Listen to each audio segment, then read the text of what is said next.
К следующим вопросам. Валерий Викторович, прокомментируйте так называемый британский министропад. В частности, в Великобритании добровольно подали в отставку 4 министра в знак протеста против Брексит. Там еще помощники министров подавали в отставку. И как было сделано? Общество Великобритании, да и всего мира держалось в напряжении, потому что периодичность следующей отставки была примерно час.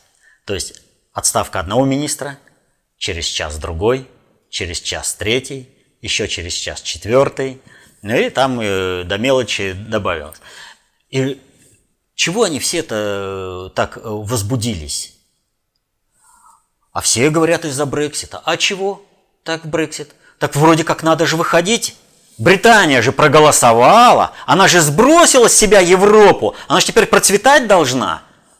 А что-то вот Британия не хочет вот прямо сама и сопротивляется. И посмотрите, какое движение идет уже внутри Великобритании на том, что надо бы провести второй референдум, показать. А почему? А потому что те меры, которые Европа применила по отношению к Великобритании, то, что смогли применить не системно, но уже показали, что, извините, Великобритания паразитировала на Европе. Соответственно этому, отрываясь от Европы, у Великобритании есть только один шанс уйти в небытие. Значит, у управления Великобритании нужно сказку про белого бычка там постоянно запускать. Идет бычок, там качается, да? И вот подходит время заключения соглашения, по которому должен состояться Брексит. Значит, нужно что?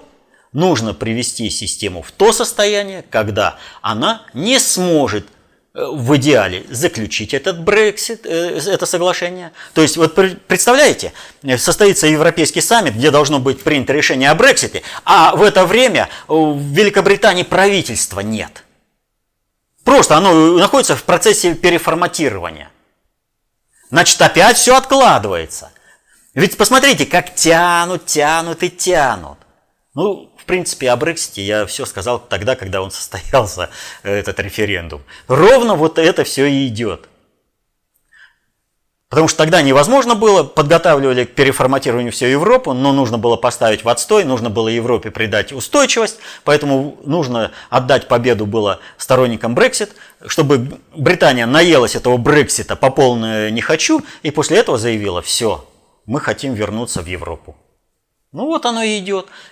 И сейчас планируется решить это каким-то образом, либо просто вернуться, либо заключить такое соглашение, которое формально, вроде Великобритания вышла, но на самом деле осталось в рамках Объединенной Европы. Повторю, выход Великобритании из Объединенной Европы означает экономическую смерть Великобритании. Она паразитирует на Европе, она не может себе этого позволить. Это было очевидно всем аналитикам сразу. Когда еще Брексит состоялся, и все говорили: да вы что, ребят, ну, я имею в виду те, которые нормально оценивают аналитику. Вот.